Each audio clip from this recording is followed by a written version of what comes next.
आत्मा लोक में जो अविकसित आत्माएं होती हैं, उनकी सहायता के लिए मार्गदर्शकों को जो जिम्मेदारी सौंपी जाती है, उसे लेकर डॉक्टर न्यूटन के मन में बहुत सारे सवाल थे। जैसे जब आत्माएं मार्गदर्शक के रूप में उन्नत हो जाती हैं, तो क्या उन्हें कुछ ही आत्माओं की जिम्मेदारी सौंपी जाती है?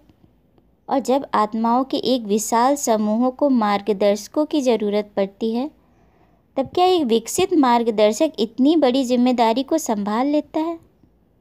माना कि उनकी सहायता के लिए और भी लोग होते हैं, फिर भी कहीं ना कहीं ये कार्य बहुत बड़ा और जिम्मेदारीपूर्ण होता है। क्या उन्हें कोई दिक्कत महसूस नहीं होती? इस पर एक माध्यम का जवाब था, मार्गदर्शक सब संभाल लेते हैं, समूह का आकार महत्व नहीं रखता।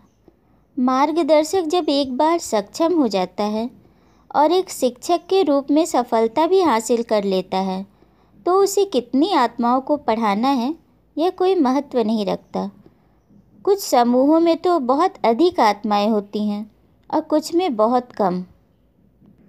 इस पर डॉक्टर का सवाल था, मतलब यदि आप नीली रोशनी के प्रभा मंडल वाली वरिष्ठ आत्मा हैं, तो जो जिम्मेदारी सौंपी जाती है उससे कक्षा के आकार का कोई संबंध नहीं होता, क्योंकि आप में आत्माओं की बड़ी संख्या को संभालने की क्षमता रहती है।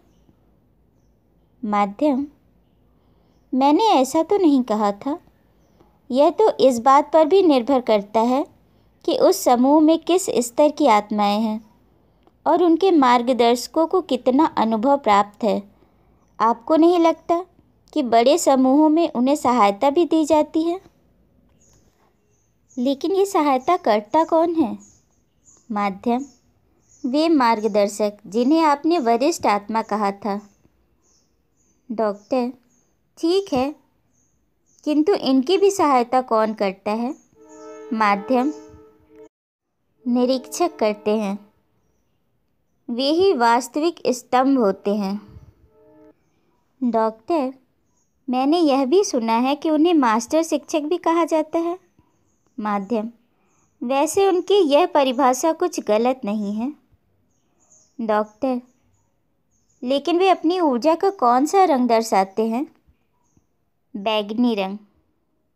अब पिछली वीडियो में हमने जाना था कि स्तर 5 के सबसे निचले पायदान की जो आत्मा होती है, वह आसमानी रंग की ऊर्जा विकिरण करती है, किंतु जैसे जैसे उसकी परिपक्वता बढ़ती जाती है, उसका प्रभामंडल और भी सघन होता जाता है।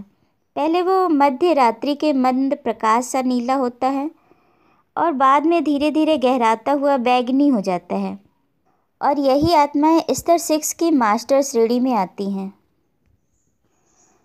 अब आगे डॉक्टर न्यूटन का सवाल था, क्योंकि मार्गदर्शकों को पढ़ाने का ढंग अलग अलग होता है, लेकिन क्या उनमें कोई समानता भी होती है?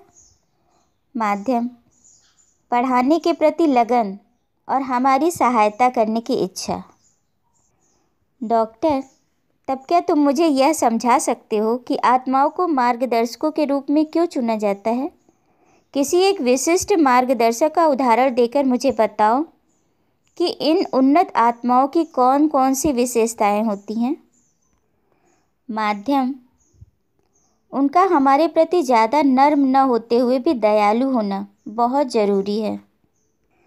वे निर्णायक नहीं होते, हमें उनके कहे अनुसार काम करना ज़रूरी नहीं होता, और वे हम पर अपने जीवन मूल्यों को थोपकर हमें नियंत्रित नहीं करते हैं।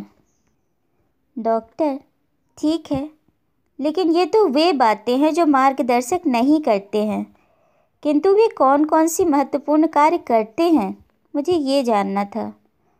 माध्यम: वे अपने समूह में मनोबल और आत्मविश्वास की भावना को उत्पन्न करते हैं। हम सभी जानते हैं कि वे स्वयं इससे गुजरे हैं। वे हमें उसी रूप में स्वीकार करते हैं जैसे हम हैं, और साथ ही हमें अपनी गलतियां करने का अधिकार भी होता है।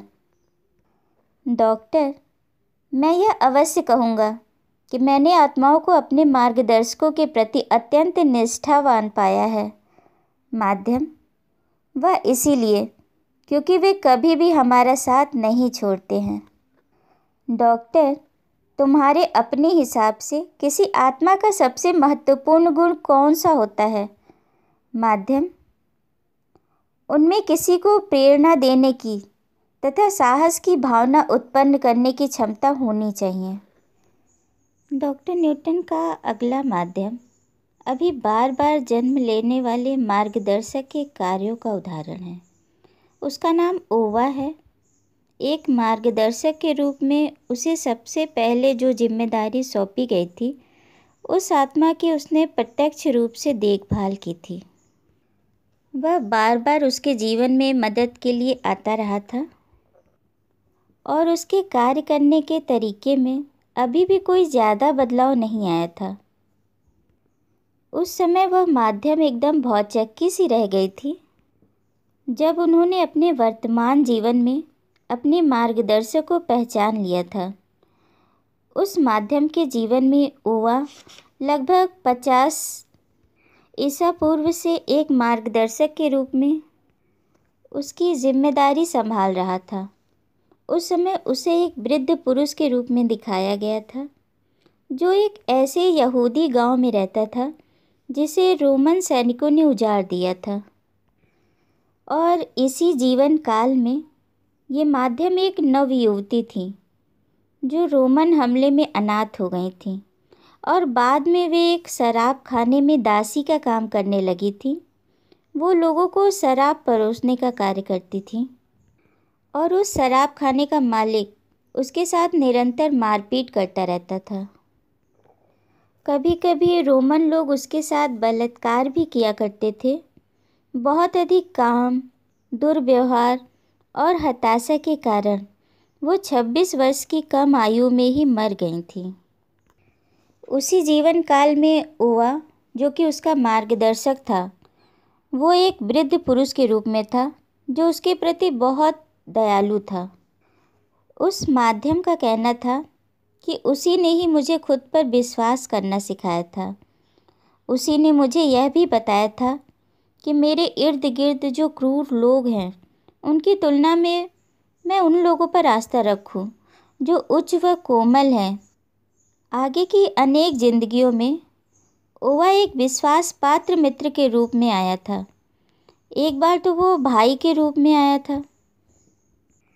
इस प्रकार ओवा उसकी ज़िंदगी में बार बार आता रहा और उसकी मदद करता रहा। कई जिंदगियों में तो ओवा प्रत्यक्ष रूप से सामने नहीं आया था, फिर भी अप्रत्यक्ष रूप से वह उसकी मदद करता रहता था। उस माध्यम के सेशंस के दौरान अचानक जब डॉक्टर न्यूटन ने उससे पूछा कि क्या ओवा वर्तमान जीवन में उसके साथ है, इस पर माध्यम अनियंत्रित रूप से कांपने लगी और रोने लगी।